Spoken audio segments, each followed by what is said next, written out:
Live Tamil செய்திகள்.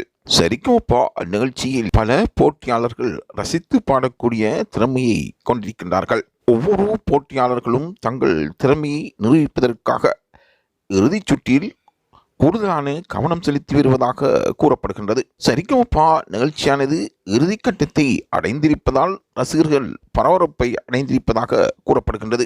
இந்நிகழ்ச்சியில் மக்களின் மனதை கவர்ந்த திவினேஷ் இம்முறை இறுதிப் போட்டிக்குள் நுழைவார் என்றும் கூறப்படுகின்றது. 4வது ஃபைனலிஸ்டாக திவினேஷ் தெரிவு செய்யப்பட வேண்டும் என்று பல ரசிகர்கள் பிரார்த்தனையில் ஈடுபட்டு வருகின்றார்கள். மக்களின் மனங்களை கவர்ந்த இசை நிகழ்ச்சிகளில் முக்கியமான ஒரு நிகழ்ச்சியாக சரிகமபா நிகழ்ச்சி பார்க்கப்படுகின்றது.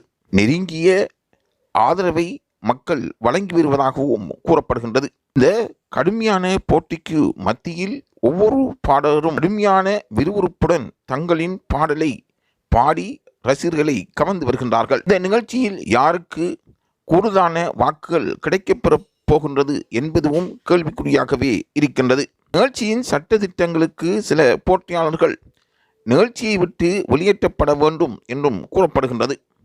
இருந்தாலும் அங்கிருக்கின்ற திவினேஷை போன்றவர்கள் திறமையாக பாடி அசத்தி வருகின்றார்கள். திவினேஷ் ஒவ்வொரு வாரமும் பாடுவதற்கு ஆரம்பித்தால் ரசிகர்கள் எழுந்து நின்று தனது ஆரவாரத்தை காட்டி வருகின்றார்கள்.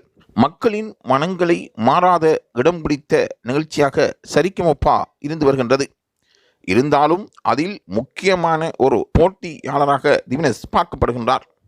திவினேஷுக்கு இந்த வாரம் எவ்வாறாவது அந்த 4வது ஃபைனலிஸ்டில் பேர் இடம்பெற வேண்டும் என்று பலரும் வேண்டிக் கொள்கின்றார்கள். லைவ் தமிழ் செய்திகளுக்கு கிடைத்த தகவலின்படி இந்த வாரம் எவ்வாறாவது திவினேஷ் அந்த 4வது லிஸ்டுக்குள் உள்வாங்கப்படுவார் என்று கூறப்படுகின்றது.